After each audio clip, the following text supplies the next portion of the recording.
Laat ek jou 'n vraag vra. As jy een woord kon kies as 'n doel om in die lewe te bereik, watter een woord sou jy kies? As daar een woord was wat jou karakter, jou natuur sou verteenwoordig, een woord wat sou opsom waarvoor jy in die lewe staan, watter een woord is daai woord wat jy sou kies? Wel, ek het vir 'n paar mense gevra, ek praat nou van mense op die straat, my pelle, ek het vir hulle gevra om vir my 'n lys van woorde te gee wat hulle kan dan opsom. Nou 3 van die woorde wat die meeste algemeen is, die meeste uitgestaan het, is woorde wat sou opsom, en hulle was goeie woorde. Een van die woorde was suksesvol, want wat ek eintlik van hou, suksesvol, invloedryk, en 'n derde woord wat ons gekry het was gelukkig. Ek sou graag suksesvol wou wees, en God maak mense inderdaad suksesvol. Dit is tog so. Ek hoop jy is suksesvol in alles wat jy doen. Die woord invloedryk is net so goed.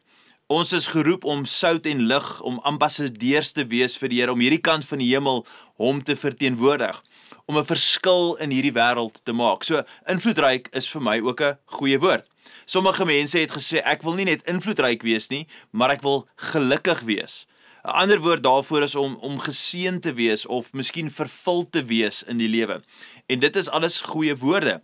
Maar ek glo dat daar een woord is wat in God se oë bo al die ander moet uitstaan, want wanneer ons in die hemel kom, as ons 'n lewe leef wat God behaag, sal hy nie sê, welgedaan my goeie en suksesvolle dienaar nie. Nee, hy sal nie dit sê nie. Hy sal nie sê, welgedaan my goeie en invloedryke dienaar nie. Nee, hy sal nie sê, welgedaan my goeie en gelukkige dienaar nie. Nee, maar wat Jesus vir ons sou sê, hy sou sê, welgedaan my goeie en getroue dienaar.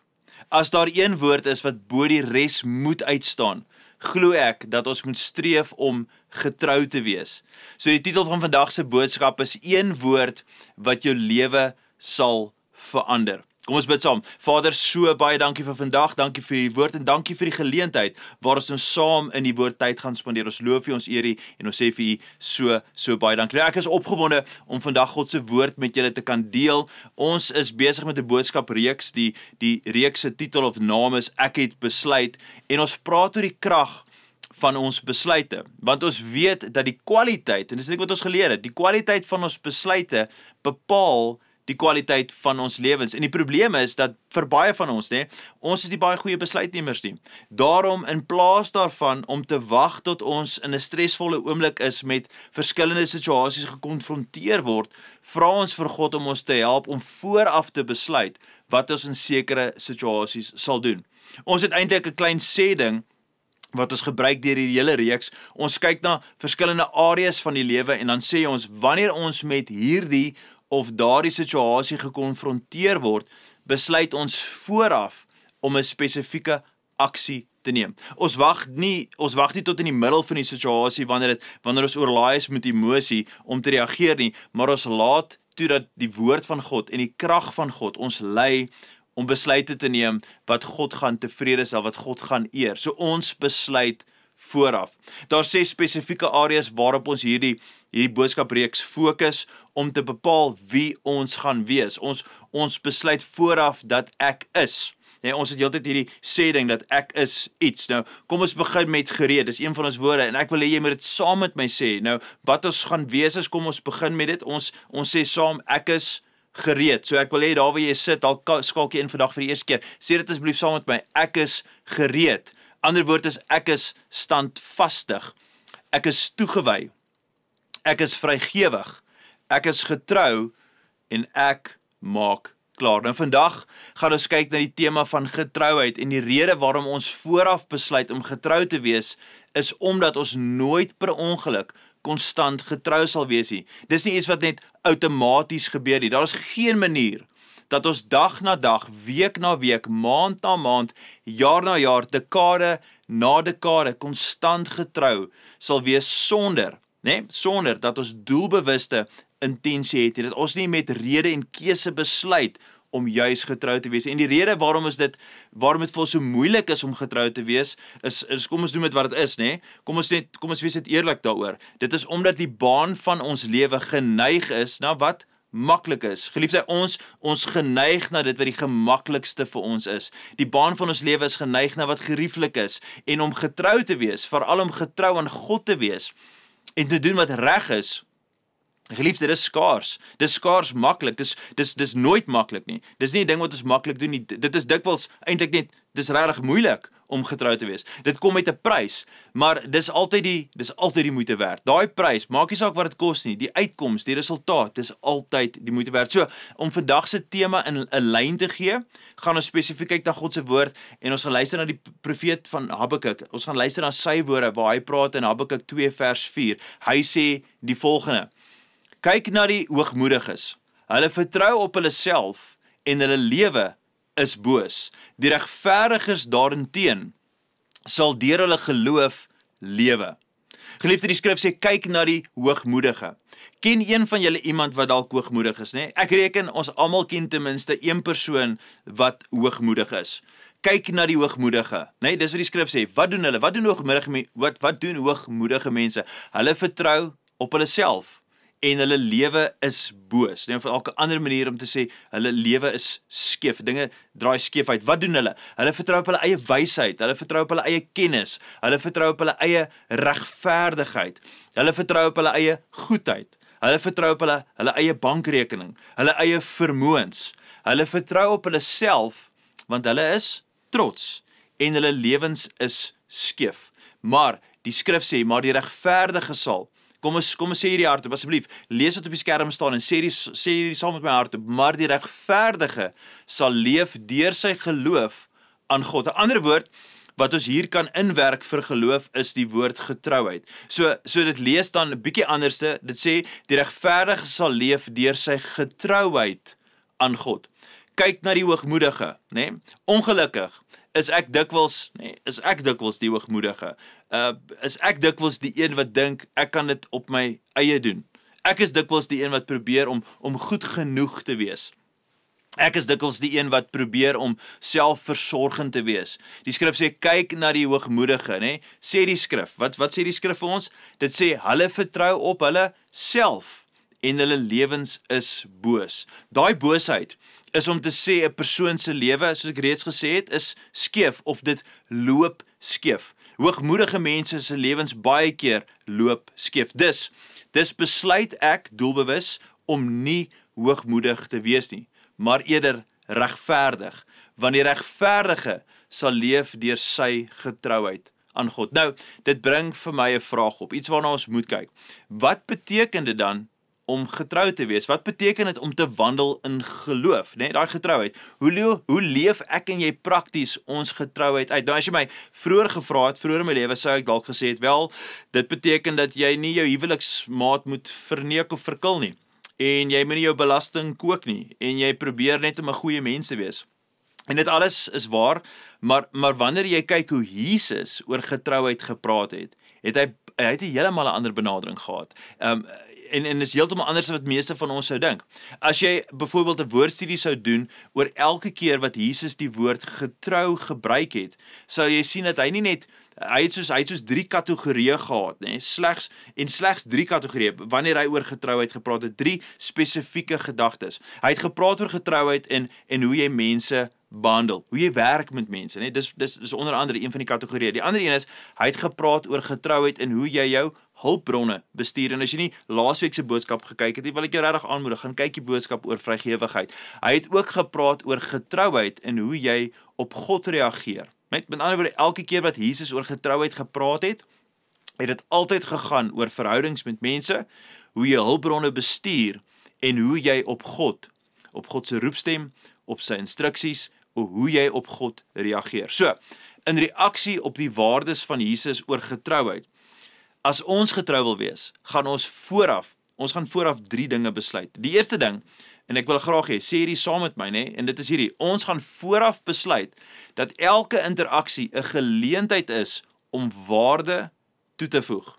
Ons is getrou in ons verhoudings. Die tweede besluit, en is hierdie, en ek wil graag hê, sê hierdie, daar waar jy sit, daar waar jy luister, sê hierdie saam met my, elke hulpbron is 'n geleentheid om te vermenigvuldig. Want Jesus, hy definieer getrouheid as hoe ons bestuur wat hy aan ons toevertrou het. Die derde besluit is hierdie, en ek wil regtig hê, as jy nou, is dit nou vir jou nuut is of vreemd is, sê hierdie saam met my, dit help regtig. Elke inspirasie is 'n geleentheid om God te gehoorsaam. Elke inspirasie, elke keer wat God met jou praat, elke keer wat hy jou motiveer, is 'n geleentheid om God te gehoorsaam. Want elke keer wat Jesus oor getrouheid gepraat het, jy het dit gegaan oor hierdie 3 dinge. Hoe jy mense hanteer, hoe jy met mense werk, hoe jy sy hulpbronne bestuur, wat hy vir jou gegee het in elk geval, en hoe jy op God se roepstem reageer. As ons getrou wil wees, gaan ons vooraf besluit dat elke interaksie met elke persoon wat ons ontmoet, 'n geleentheid is om waarde toe te voeg. Nou kom ons kyk na die eerste, en wat beteken dit? Dit beteken dat jy, waar jy ook al gaan, elke persoon wat jy ontmoet, elkeen wat jy sien, elke geleentheid waar jy met ander mense te doen kry, is 'n geleentheid om te seën. Dit is 'n geleentheid om aan te moedig. Dit is 'n geleentheid om vrygewig te wees. Dit is 'n geleentheid om waarde in hulle lewe toe te voeg. En die rede hoekom ons vooraf besluit, is omdat ons nooit per ongeluk konstant waarde sal toevoeg tot mense nie. Geliefde, dit gebeur nie outomaties nie. Ons moet juis vooraf besluit. Ons moet juis kies om dit te doen. En die rede hoekom ons dit nie sal doen nie, hoekom ons nie konstant dit sal bly doen nie, is omdat ons belaglik gefokus is op onsself. Ons almal is, en ek is, en jy is, en ek weet, dit is dalk nie vir jou lekker om dit te hoor nie, maar ek kan dit vir jou bewys, en dit is baie maklik om dit te bewys. Al wat jy hoef te doen, en ek wil jy dink dit gou, al wat jy hoef te doen, is om te kyk na 'n foto van 8 mense, en jy is een van die 8 mense in daai foto.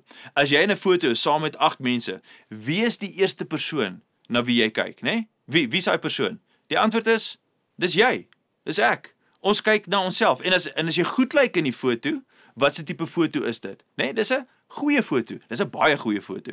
Maar as jy jou oë toe gemaak het, jy jou oë toe geknyp toe iemand die ding geklik het en dit, dan is dit aklig. O, dis nie 'n mooi foto nie. Jy kyk nie na die ander nie. Jy kyk na jouself. En as iemand dan gaan hulle plaas daai foto met jou toe oë op Facebook, nê, dan het hulle jou glad nie lief nie. Want jy kyk eers na jouself. Jy kyk na hoe jy gelyk, wat het jy aangegaan en so. En dis dieselfde wanneer jy met mense interaksie het. Wanneer jy met mense praat, wat dink jy, nê? Wat gaan deur jou gedagtes?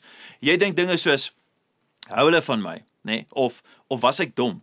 Moes ek dalk nie dit gesê het nie? Moes ek dalk iets anders te gesê het? Hoe dit hulle en wanneer jy wegstap, dan ontleed jy oordink dinge. Jy sê dinge soos, hoekom het ek dit gesê? Jesus, ek was wat het uit my mond gekom? Of ek het myself nou verleeg gemaak. Ek was skaam. Maar wat as in plaas daarvan om te wonder of mense van jou hou, jy vooraf besluit omdat Jesus in jou leef, nê? Dis jou identiteit. Dat elke keer wanneer jy met iemand praat, jy nie op jouself gefokus is nie, maar eerder op hulle. Nie op jouself nie, eerder op hulle. Dat jy eerder hierdie sê, ek gaan waarde toevoeg tot daai persoon se lewe, tot daai ander persoon se lewe. Ek gaan 'n seën vir hulle wees, vir die persoon met wie ek in alles wat ek doen, gaan ek vir hulle seën wees. Dit is 'n vorm, geliefde, dit is 'n vorm van getrouheid, juis aan God. Wat vir my kosbaar is, in Efesiërs 4 het die apostel Paulus hy het dit vir ons so gestel. Hy sê, moenie enige ongesonde praat uit julle monde laat kom nie, maar net wat nuttig is vir die opbou van ander volgens hulle behoeftes, sodat diegene wat luister mag bevoordeel. Ek hou so baie daarvan, dit is om getrou te wees, beteken dat wanneer jy waarde toevoeg tot ander mense se lewens, jy dit kan doen met jou woorde. Skrif vandag gesê, jy moet geen vuil taal in jou mond hê. So jy mag dalk vinnig dink dit gaan oor vloek en so aan, maar eintlik dit gaan oor wat se tipe woorde kom uit jou mond. Is dit goed? Is dit opbouend of is dit nie? So wanneer jy in 'n kamer instap, nê, dan verbeter jy die atmosfeer. Jy is 'n bemoediger. Jy is iemand wat 'n seën is. Wanneer jy die waarheid praat, en dis nie altyd maklik vir mense nie, dan maar jy praat dit altyd in liefde. Mense sal dis die resultaat, geliefde, mense sal meer geloof kry. Hulle sal meer geseënd wees. Hulle sal beter wees. Hoekom? Hoekom sal hulle beter wees? Hoekom sal hulle meer geloof hê? Omdat jy daar was. Jy voeg waarde tot mense se lewens toe wanneer jy getrou is en hoe jy kies om met mense werk. En dit is wat getrouheid aan God is. Wanneer jy kyk na wat Jesus gedoen het en hoe hy mense hanteer het, hoe hy met hulle gewerk het, dink aan die woorde van Jesus en dink aan wat hy gedoen het, né? Wanneer die disippels bekommerd was, daar was tye wat hulle angstig was, wat het Jesus nie gesê nie? Jesus het nie gesê, wel, jy moet maar bekommerd wees, né? Want die wêreld is 'n gemors en dinge is maar de mekaar en het jy die nuus gesien en het jy gesien alweer wat Julius kwyt geraak het, né? Wat hy nie gesê het nie. Het jy gesien wie nou in beheer is? Die land gaan alweer is op die koffie. Het jy die nuus gelees vandag? Dinge is sleg. Dit gaan net erger raak. Nee, geliefde, Jesus het nie daai tipe dinge gesê nie. Wat het Jesus wel gesê? Hierdie is wat hy gesê het. Moenie bekommerd wees oor wat jy gaan eet of drink of die klere wat jy gaan dra nie, want julle hemelse Vader gee soveel om vir julle. Hy gee om vir die voeltjies. Hy gee beslis om vir jou. Hy gee om vir my. Daai is alles Matteus 6 in die bergrede na die Onse Vaderland. Dan praat Jesus daar. Geliefde, hy gee om beslis vir jou en vir my. So vandag het genoeg bekommernisse van sy eie. Daarom sê Matteus 6:33, soek eerste die koninkryk van God en sy geregtigheid, dan sal hy alles vir julle byvoeg. Hy sal alles vir jou byvoeg. Dink aan toe daai vrou wat sonde gedoen het en betrap was in oorspel. Ek dink almal ken daai storie, 'n baie bekende storie in die Nuwe Testament. Wat het Jesus vir haar gesê? Wat het hy gedoen? Hy het nie gesê, sies vir jou, skaam jou, jy's 'n skande nie, jy's 'n patetiese mens nie. Hy het nie sy rug op haar gedraai nie. Nee, wat het Jesus gedoen? Onthou, daar was 'n klomp mense wat om haar gestaan het, reg om vir haar met klippe te gooi, reg om haar dood te maak en sê kom ons maak haar dood. Wat het Jesus gedoen? Hy het neergekniel in die sand by haar, langs haar, en hy het iets daar geskryf. Nou, ons weet nie wat dit was nie, ons weet nie wat hy geskryf het nie, maar al daai ander selfregverdige mans, nee, wat haar wou doodmaak, hulle het almal weggestap, een na die ander.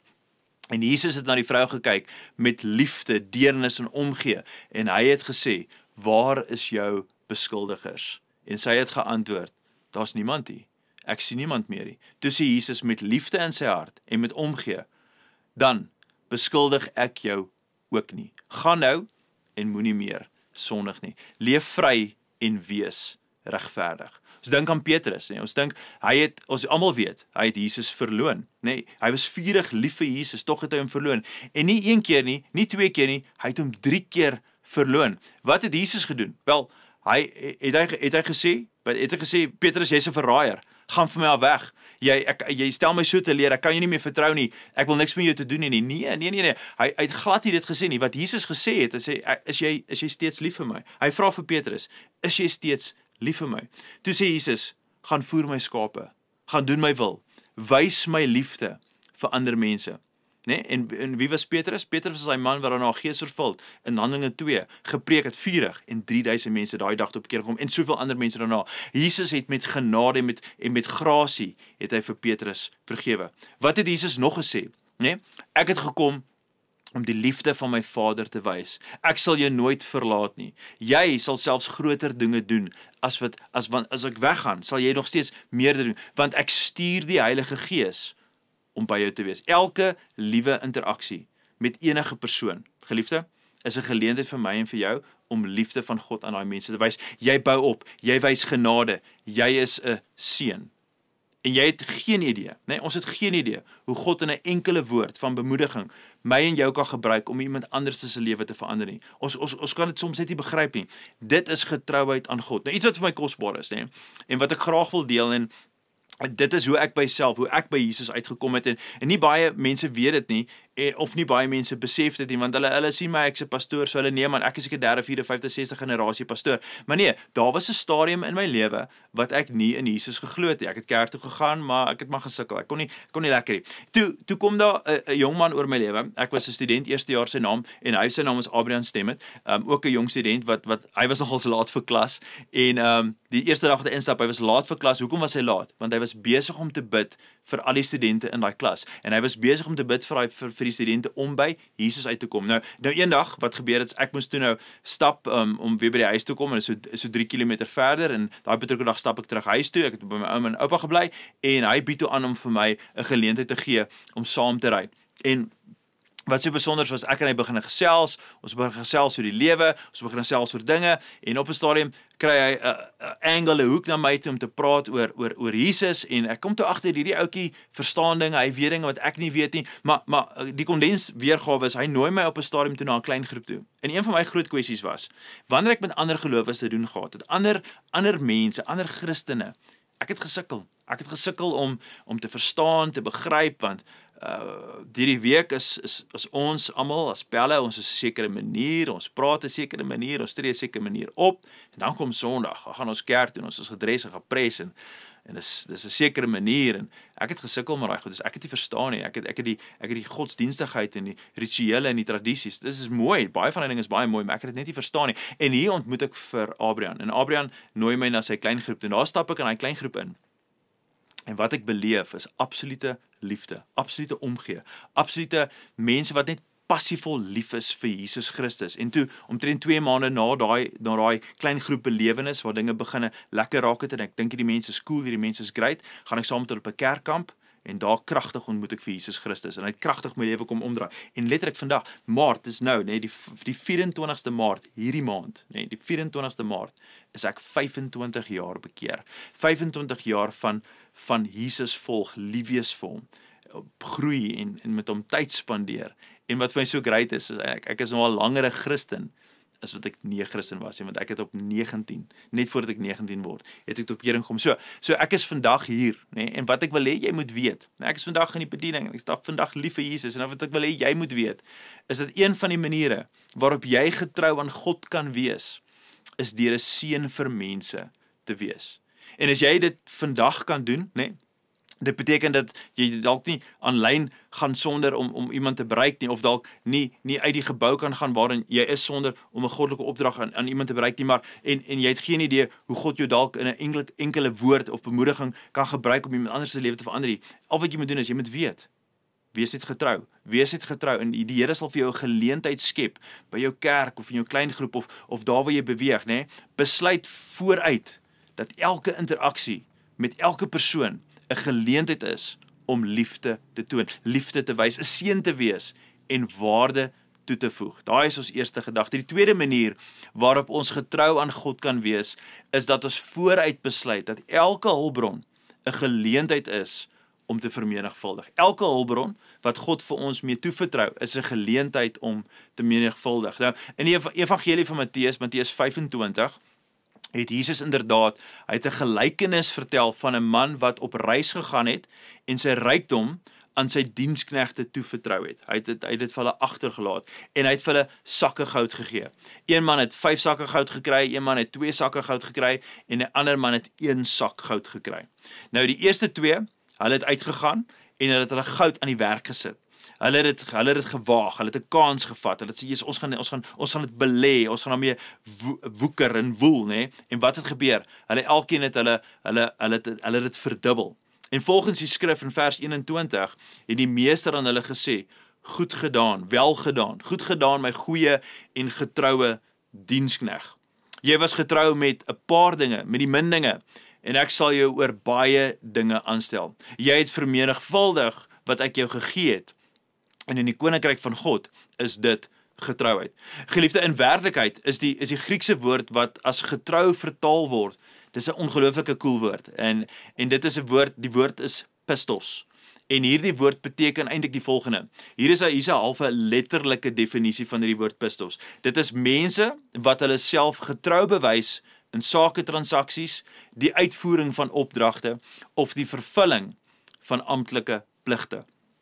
Dit is mense wat getrou is in besigheid. Nou hoe klink dit, Een van die maniere waarop jy getrou aan God kan wees, is eenvoudig deur om te gee vir dit wat God jou gegee het. Daai dinge wat God jou mee vertrou het, jy gee jouself vir daai dinge en jy vermenigvuldig dit. God gee vir jou 'n lelike tuin en jy maak dit 'n mooi tuin. Dit is getrouheid. God gee vir jou 'n skedonk van 'n kar en daai ding is dilapidated en val uit mekaar uit, maar jy het die skoonste skedonk op die pad.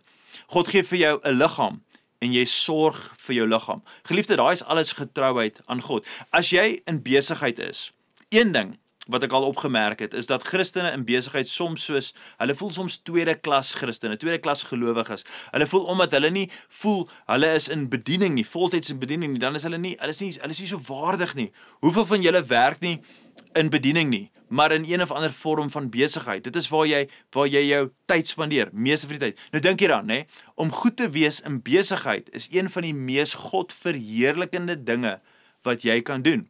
Dis regtig so. Geliefde, ons wil baie keer, ons wil kyk na die mense op die verhoog, ons wil kyk na die prediker.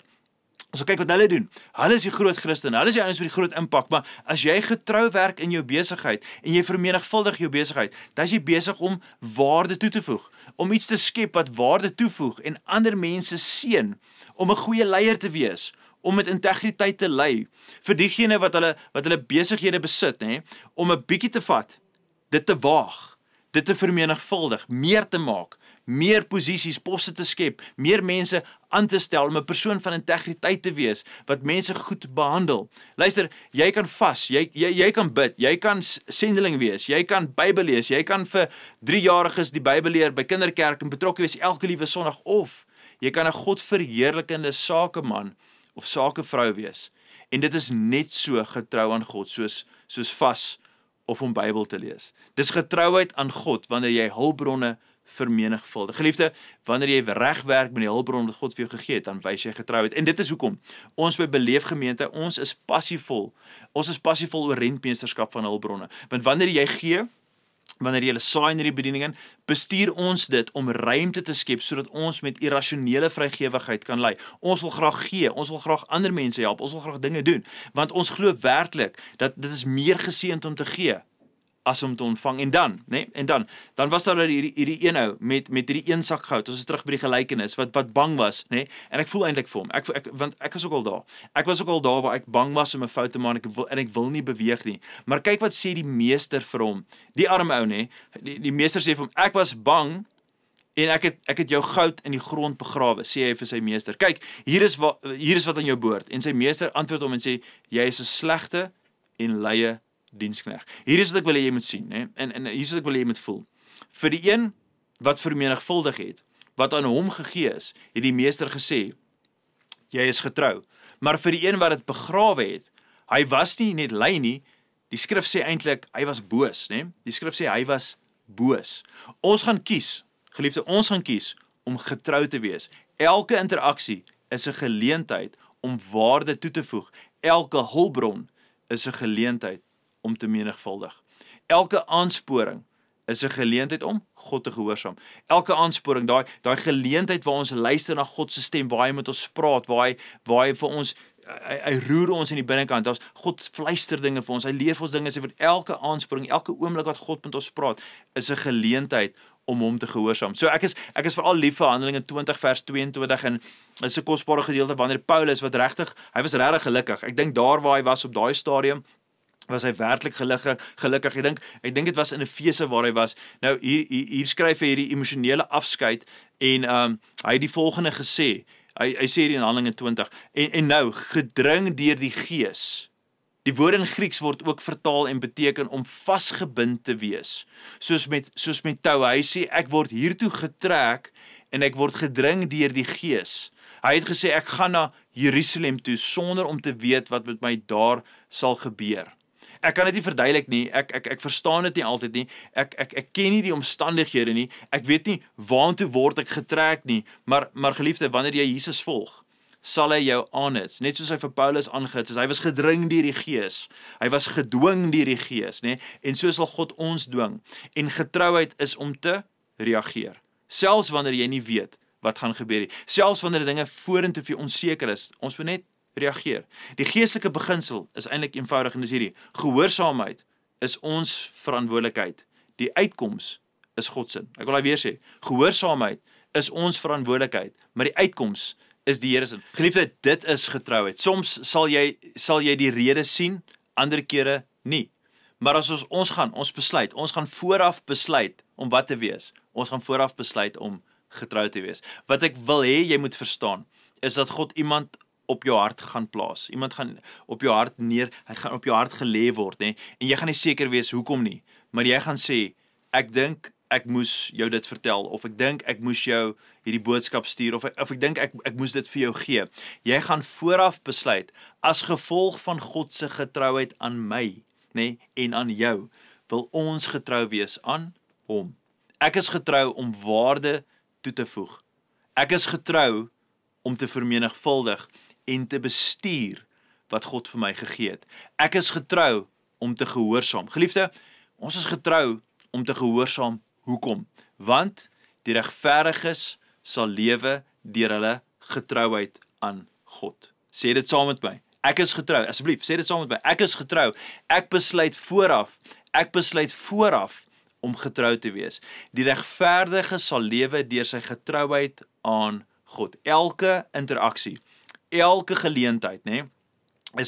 Elke interaksie is 'n geleentheid om waarde toe te voeg. Elke hulpbron is 'n geleentheid om te vermeerder of om te bestuur. En elke inspirasie, elke oomblik wat God jou aanhits, jou dwing, hy trek jou daai toue wat Paulus getrek het, en is 'n geleentheid om God te gehoorsaam. Wanneer God jou lei, sê net ja. Want gehoorsaamheid is jou verantwoordelikheid en die uitkoms is God se. En my belofte aan jou is, dis hierdie, geliefde, jy sal oorskat wat jy in die korttermyn kan bereik. Jy sal dit heeltemal oorskat wat jy in die korttermyn kan bereik, maar jy sal geweldig onderskat wat God deur 'n leeftyd van getrouheid in en deur jou lewe kan doen. So Vader, maak ons getrou. Asseblief, Here, ons bid dit, maak ons net getrou. So in die comments vandag, nee, terwyl dit so half bidend is, ek wil jou net aanmoedig. Ek wil net aanmoedig dat jy net daar waar jy is, lig jou hande op en sê net nou, en miskien wil jy dit in die kommentare intik en tik net hierdie, sê net hierdie, bely hierdie. Ek wil getrou wees aan God, né? Here, roer vir ons se begeerte aan om U te eer, om getrou te wees, om 'n seun te wees, om 'n goeie rentmeester te wees, om gehoorsaam te wees. Vra net vir God, Here, maak my getrou. Sê vir hom, Here, ek sal getrou wees. Ek sal gehoorsaam wees. Ek sal 'n seun wees. Ek sal 'n rentmeester wees. Here, maak my net getrou. So terwyl ons dan so in hierdie biddende atmosfeer is, terwyl ons net nou fokus op Here, sommige van julle besef, julle besef dat julle nie getrou aan God was nie. Nie een van ons het al alles reg gekry nie. Ons almal het al tekort geskiet. Ons almal het al ons Petrus oomblikke gehad van ons verloon en ons verraai Jesus, né? Jy mag dalk ongelooflik skuldig voel daaroor, dinge in jou verlede, maar die skrif sê dit, selfs wanneer ons ontrou is, bly God getrou. En daar's 'n kragtige waarheid in hierdie geliefde skrif oor Jesus, né, die seun van God wat sy lewe gegee het. Leer vir ons, né? Hy het in ons plek gesterf sodat ons kan lewe. En die skrif sê dat ons sondes voor God moet bely. Dan is God is getrou en hy is regverdig om ons sondes te vergewe. En ons van al ons ongeregtigheid, al daai vuil, al die dinge waar ons skaam is, né? Hy is getrou om ons daarvan te reinig. Waar jy ook al is vandag, né? Jy wat aanlyn inkyk, maak nie saak waar jy is nie. Jy het sy vergifnis nodig. Jy het sy genade nodig. Want wat ons gaan doen is ons gaan wegdraai van ons sonde af. Ons gaan terugkom na God toe. Ons gaan in verhouding met God staan en ons gaan saam met hom stap. Hoekom? Sodat ons hom kan eer. Wanneer jy die naam van Jesus aanroep, geliefde, vergewe God elke sonde in jou lewe en hy maak jou nuut. Jy is 'n nuwe skepsel. Waar jy ook al is, as jy sê ek het God se genade nodig vandag, né, dan vra ek jou, roep hom net aan. Roep hom aan, en wanneer jy doen, né, maak hy maak jou nuut. Waar jy ook al kyk, né, maak nie saak van waar jy vir inskakel, asseblief sê net hierdie, God, ek soek U vergifnis. Ek nooi in my lewe en ek wil graag my lewe vir U gee. En steek jou hande lekker hoog op, net daar waar jy is en sê, Here, ek gee my lewe vir U. Lig jou hande nou op en sê, Here, in hierdie oomblik, ek bid, en die Here seën jou daar waar jy is. Hy's besig om jou te seën. Sê net, Jesus, ek gee my lewe oor aan U. Loof die Here vir elke persoon wat vandag 'n keuse maak en sê, Jesus, ek gee my lewe oor aan U. En ek wil jou vra, as jy vandag daai persoon is, jy het daai besluit gemaak, jy het saam met ons gebid vandag, jy het saam met ons vertrou, jy glo saam met ons, bid ek nou, dat jy sal vir ons tik dit in die kommentaar, tik dit daar, stuur vir ons 'n e-pos by info@beleef.org, is hier onder, en die rede ek moet jou vra om vir ons te sê, ons sal saam met jou bly bid, ons sal saam met jou vertrou, ons sal saam aan jou dink en jou wandel. En dalk het jy hulp nodig, dalk wil jy hê, ons moet uitreik en vir jou sê, hoor, gestuur van hierdie hulpbron. Ek wil leer hoe om nader te beweeg aan God. Ek wil wandel saam met Jesus. Geliefde, so baie dankie dat jy ingeskakel het saam met ons. En as hierdie boodskap vir jou vandag iets beteken het, my gebed is dat jy dit sal deel met iemand anderste, dat jy dat in jou getrouheid, jy sal dit vir iemand anders te vat, met iemand anders te gaan gesels hieroor, en dalk nog belangriker, as jy vandag 'n keuse gemaak het vir Jesus, vra ek jou, deel daai besluit met iemand anderste. Dit is 'n kragtige manier om jou saligheid, wanneer jy dit deel met iemand anders, die keuse om vir Jesus ja te sê, wanneer jy dit deel met iemand anderste, dis asof die vyand net nie meer in jou kan vat nie. Hy weet nie wat om met jou te doen nie. Hy wil twyfel in jou lewe insaai, maar jy sê nee, ek het besluit, ek gaan vir ander mense sê vir my keuse vir Jesus. So geliefde, as jy daai persoon was, is ek so dankbaar vandag saam met jou. Kom ons wees gelowiges wat kies om getrou te wees, wat kies om situasies beter te maak vir ander mense, wat kies om hulpbronne beter te bestuur en wat kies om te luister. Nee, wanneer God ons druk en dryf en ons uitnooi vir gehoorsaamheid, dat ons sal kies om altyd gehoorsaam te wees. Geliefde, ek is so dankbaar dat jy saam met ons hier is. Gaan in vrede. Totsiens.